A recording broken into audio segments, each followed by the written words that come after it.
Yeay, mari kita bahas movie My Hero Academia yang kedua. Nggak ding, yang ini skip aja langsung yang ketiga, oke?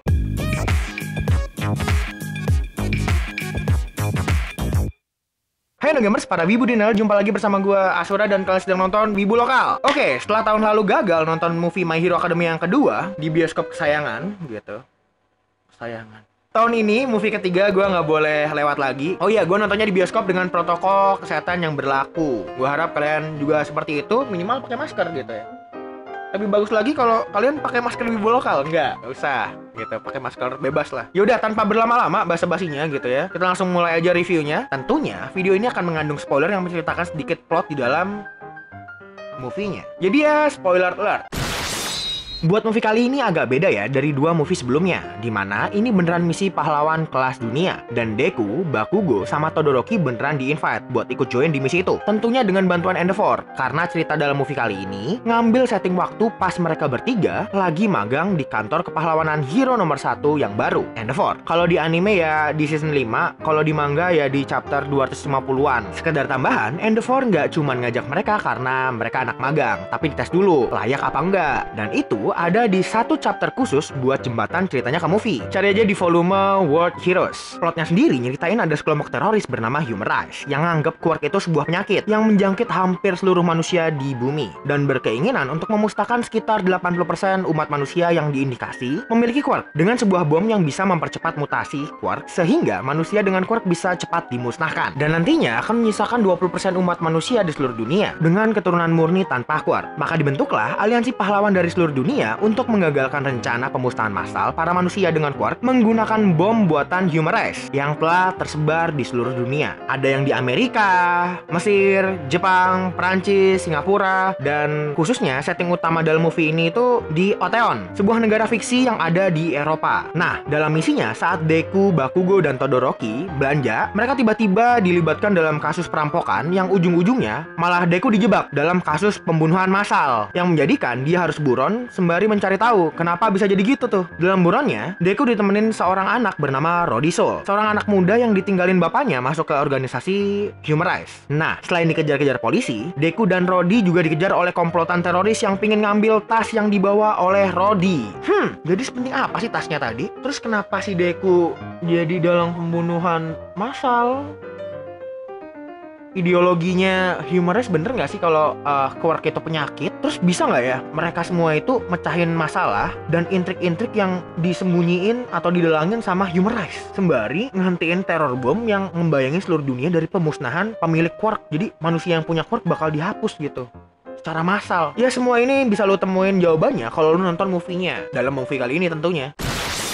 Buat grafisnya sendiri, menurut gua 50/50. Ya kadang improve banget, kadang ya sama aja kayak yang ada di anime seriesnya. Ya nggak konsisten gitu. Kadang kelas movie banget, kadang ya kayak di serinya gitu. Nggak sedikit gua ngelihat muka karakter-karakternya itu aneh proporsinya. Terus kadang backgroundnya yang sebenarnya bisa epic, tapi eksekusinya gua rasa agak setengah hati. Jadi detail backgroundnya itu hilang. Buat animasinya sendiri gua suka banget. Tiap adegan aksi bener-bener manjain mata gua. Penempatan kameranya juga asik banget. Dimana kameranya itu ngasih sequence yang pas dan nampilin hero kita dengan pose-pose heroik, dan pas ngelancarin jurus-jurusnya itu keren parah. Buat environmentnya gue juga suka. Tiap sudut kota yang ditampilin atau ya tempat-tempat di luar kota kayak desa, perumahan, dalam-dalam gang, di tebing, hutan, gua itu dipikirin banget feel-nya. Emang nggak terlalu hidup di bagian kotanya ya, karena banyak banget tuh orangnya gitu, rame gitu, cuman nggak gerak gitu, kayak ya gambar diem. Tapi entah kenapa feelnya asik aja gitu. Bahkan gue kalau misalnya ada nih Oteon gitu ya, gue pingin liburan ke sana karena suasananya itu kayak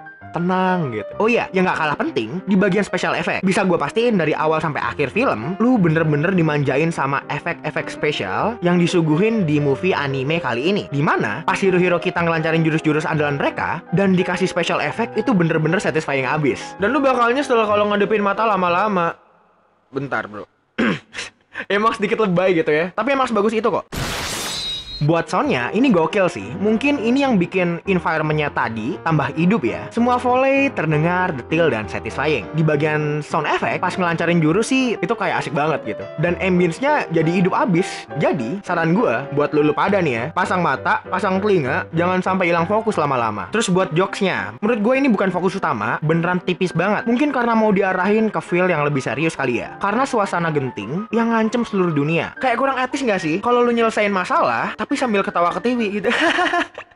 Hei Deku, dia ada bom gitu. Kita ketawa-ketawa ya, bodo amat gitu. Nggak boleh gitu, emang nggak boleh bercandaan kayak gitu. Ini dunia lagi serius gitu, genting, di bom 80% manusia bakal hapus gitu yang punya quirk. Oh ya, musik-musiknya gue suka banget. Ada part musik dari Om Yuki, karena Om Yuki yang nantinya itu bakal asik banget kalau lu denger, sumpah. Jadi jangan sampai meleng, fokus dengerin dan nonton movie-nya gitu.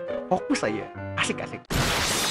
Buat kekurangan ini ada beberapa dan ini klasik banget sih. Pertama nih, maaf ya, Deku sama temen-temennya itu belajar bahasa Inggris kapan gitu ya, atau belajar bahasa asingnya kapan. By the way, di kelas aja mereka nilainya nggak semua bagus gitu. Deku itu ngomong sama orang native gitu, bukan bahasa Inggris doang nih ya. Oteon gitu, Oteon di Eropa. Mungkin nggak sih bahasanya tuh pakai bahasa Eropa gitu, nggak bahasa Inggris gitu. Tapi Deku lancar gila ngomong sama native. Kayak Deku sama Rodi itu udah berteman 10 tahun gitu. Hey Deku, hai Rodi gitu.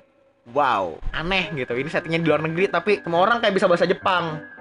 Hey, dua.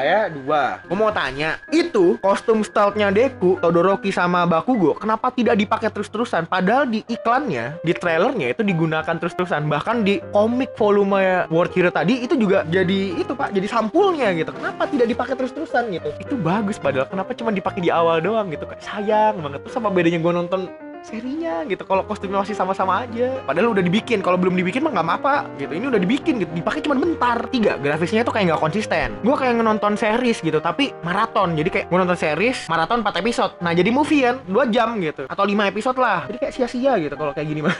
4, walau kelihatan beda karena ngelibatin hero-hero luar negeri, di luar Jepang, gue ngerasa ini masih Jepang sentris banget. Karena banyak hero dari Jepang yang disebar ke seluruh dunia buat ngebantuin. Permasalahannya itu nggak cuma itu, mereka ngebawa anak magang Pak. Jadi kan tidak spesial. Deku, Todoroki, Bakugo dibikinin kostum juga gitu ya, 3 gitu. Tapi pas lu ngelihat sudut dunia lain gitu ya, dibawa Pak anak magangnya Pak, emang nggak pakai kostum baru sih. Yang spesial cuma Deku gitu. Cuman kenapa? Padahal lebih bagus kalau bener-bener fokus ke 3 main karakter kita, Deku, Bakugo, sama Todoroki, sama Ahensi and the Four, buat mecahin masalah yang ada di movie ini. Kalau perlu ditemenin ya Rodi boleh lah, sama hero-hero dari luar negeri ya boleh lah. Jadi ya di bagian penulisan mungkin di next movie bisa dirapin lagi. Soalnya gue bener-bener suka sama movie kali ini, nggak kayak 2 movie sebelumnya gitu. Dimana nih karakter-karakter kita itu kayak anak membawa sial gitu, tahu nggak anak membawa sial gitu. Nih ya kalau nggak tahu anak membawa sial gimana, itu mereka ada di mana, terus tiba-tiba ada kekacauan. Ini tuh kemungkinannya kayak 1 banding berapa miliar gitu. Tapi kalau sering-sering jadi kayak Conan tuh anak-anak ya kan. Tapi di movie World Heroes Mission itu beda. 3 orang main karakter yang dipilih nih ya, Deku, Todoroki, sama si Bakugo itu bener-bener diikutin ke misi. 5, porsi Bakugo sama Todorokinya kok nggak sebanyak yang gue bayangin ya. Kalau di beberapa trailer kan mereka disebut 3 Musketeer tuh kan. Tapi malah tandemnya si Deku, si Rodi Pak yang paling banyak gitu. Gue jadi bingung gitu. Di mana 3 Musketeernya gitu kan. 3 Musketeer kan satu untuk semua untuk satu gitu. Menurut gua keberadaan si Rodi ini kurang berkesan di movie kali ini. Kayak bonding sama Deku itu kurang gitu. Padahal mereka kan selama perjalanan itu bareng-bareng berdua gitu, ngadepin masalah berdua gitu. Tapi kayak bondingnya kayak kurang gitu. 6, ini spoiler manga ya, Star Stripe mana? Kok nggak ditunjukin sih padahal ini World Heroes Mission gitu, misi hero seluruh dunia gitu, yang mengelibatin seluruh dunia, populasi 80% bakal dihapus nih. Genting kan? Tapi Star Stripe nggak ada gitu, aneh gitu. Harusnya kasih spoiler gitu kan, kasih tunjuk clue gitu. Kalau Star Stripe itu ada, si hero nomor 1 Amerika itu ada dan ditunjukin di movie. Gue penasaran anjir, animasi Star Stripe itu kayak apa gitu. Soalnya kalau di komik, di manga itu kayak diem gitu, kayak diem aja. Itu padahal, wah intinya gue penasaran lah. Overall, gue suka banget sama movie My Hero Academia World Heroes Mission ini. Plotnya dark dan gak dibikin kebetulan. Ada masalah, kayak di 2 movie kemarin. Villainnya juga lumayan bagus. Kalau boleh bilang, ceritanya itu udah mulai mirip-mirip konsepnya sama kayak cerita X-Men, tapi versi anime. Kalau ditanya, movie ini tuh canon apa enggak, mungkin gue bakalan bilang enggak canon secara langsung. Dan cerita di movie kali ini tuh bisa berdiri sendiri. Karena, kalaupun benar, karakter-karakter baru ini ada dan ceritanya nyambung, tapi yang kejadian di movie kali ini itu enggak secara langsung langsung ngimpact ke cerita aslinya di manga atau anime. Jadi nggak terlalu ngaruh juga akhirnya mau story di movie ini canon apa enggak. Kayak ya udah gitu, mau canon oke, enggak juga nggak apa-apa. Buat buktinya ya nonton aja animenya atau di manga baca sampai yang paling akhir, mentok ya baca sama nontonnya mentok gitu ya. Gue mau tanya gitu ya, bekas-bekas kerusuhan yang ditimbulin di movie gara-gara bom tadi tuh di mana? Ya jatuhnya kayak lagi ngerjain side quest aja kalau main game RPG. Ya mau canon apa enggak, kalau kodratnya emang bagus gitu ya, ya bagus aja nggak sih? Nggak sedikit juga yang aku canon tapi kuring gitu. Kayak ya mending ini gitu kan. Walaupun nggak canon misalnya, tapi bagus mah tetap bagus. Canon mah persetan gitu. Intinya bagus. Animasi sama soundnya juga gokil parah. Apalagi gue nonton yang ada tambahan efek-efeknya kayak angin, air, kursi goyang, flash sama bau-bauan tadi. Yang pasti lebih imersif lah ya. Tapi beneran deh, kalau lu ada uang lebih, bisa kali lu sempetin buat nonton yang kayak gua. Tapi kalau tanpa adanya efek-efek tambahan tadi, tentu movie-nya sendiri udah sangat bagus kok. Paling ya kontinuitasnya yang perlu diperhatiin sih. Kayak di bagian kostum tadi, kenapa nggak dipakai full? Kalaupun nggak dipakai full, alasannya kenapa? Kayak ya tiba-tiba nggak dipakai aja, cuman awal dipakai gitu. Oh iya, sama penulisannya sih yang sedikit kurang padat dan masih bertele-tele di beberapa bagian, dikit doang. Gue masih heran aja, kenapa sih mesti bawa hero magang sebanyak itu? Terutama yang dari UE ya. Ini emang Jepang sentris banget. Apalagi UE sentris gitu, kayak semua UE gitu, UE gitu. Bosen aja gua ngelihat porsi teman-teman Deku di movie itu. Apa bedanya anjir sama gua nonton seriesnya? Jadi kayak ngebosenin gitu, kayak di seri gua nonton mereka yang seperti itu, di movie juga seperti itu gitu, kayak tidak spesial. Kan udah bagusnya dikerucutin ketiga nih. Dikit nih udah 3, bagus gitu. Udah Deku, Bakugo sama Todoroki udah 3 gitu. Tapi yang lain malah nyempil kayak desek-desekan, posisi gua nih, gua juga pengen dapat space gitu, kasih gua ketenaran, gua juga pengen terkenal gitu. Ochako harus terkenal gitu. Kalau lu main karakter mah nggak apa-apa ikut-ikutan terkenal.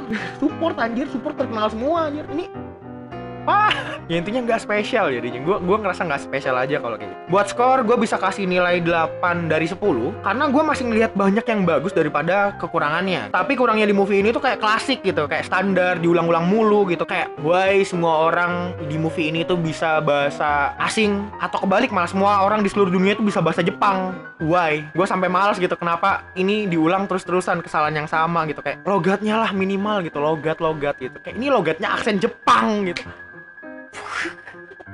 Ya udah segitu aja. Makasih udah mau nonton video review My Hero Academia World Heroes Mission ini. Tonton video wibu lokal yang lainnya juga. Jangan lupa like kalau lu suka, subscribe Clinsor Studio, dan jangan lupa nyalain loncengnya juga biar kalian bisa cepet tahu kalau gua atau si Yami upload video. By the way, kalau kalian pengen request gua harus ngebahas apa, bisa di kolom komentar. Anime, tokusatsu, manga, figur, mainan, ya banyak lah gitu ya. Atau kalau kalian pengen lebih cepat gitu, kalian bisa chat gue di Instagram gitu ya. Instagram gue itu @admin_asura, jadi follow aja. Kalian juga bisa follow yang terlibat dalam video kali ini di sini gitu, editornya. Ya udah, itu aja sih dari gue Asura pamit, dan untuk kalian semuanya stay clean and sound. Hey, jangan close videonya dulu. Kalian gak lihat aku lagi pakai baju apa?